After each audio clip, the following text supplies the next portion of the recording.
2023 December 1న release అయిన ఈ movie release first డేనే అందరినీ స్టన్ అయ్యేలా చేసింది. రణ్బీర్ యాక్టింగ్ కు, సందీప్ రెడ్డి వంగ టేకింగ్ కు అందరూ సలాం కొట్టేలా చేస్తుంది. అయితే ఓవర్ వైలెన్స్ తో పాటు ఉమెన్ ను తక్కువ చేసి చూపించాడనే విమర్శ కూడా సందీప్ రెడ్డిపై వచ్చింది. దాంతో పాటే ఈ సినిమాకు రణ్బీర్ కపూరే హీరోగా ఎందుకనే ప్రశ్న కూడా నెట్టింట చక్కర్లు కొట్టింది. ఆన్సర్ కోసం సందీప్ రెడ్డి వంగ వైపు అందరూ చూసేలా చేసింది. అయితే అప్పుడు ఈ క్వశ్చన్ ను ఇగ్నోర్ చేసిన సందీప్ రెడ్డి ఇప్పుడు మాత్రం అలా చేయకుండా ఆన్సర్ ఇచ్చారు.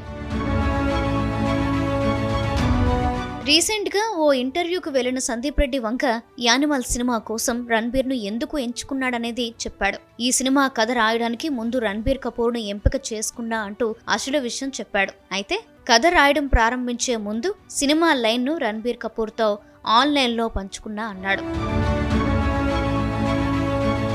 యానిమల్ స్టోరీ లైన్ రణ్బీర్ కు నచ్చిన తర్వాతే సినిమా మొత్తం కథను రాశానని ఓపెన్ అయ్యాడు. అంతేకాదు రణ్బీర్ కపూర్ ను దృష్టిలో పెట్టుకునే ప్రతి సన్నివేశాన్ని రాసా అన్నాడు. ఇలా ప్రేక్షకుల మెదల్లో ఉన్న ప్రశ్నకు సింపుల్ గా ఆన్సర్ ఇచ్చేశాడు సందీప్ రెడ్డి వంక.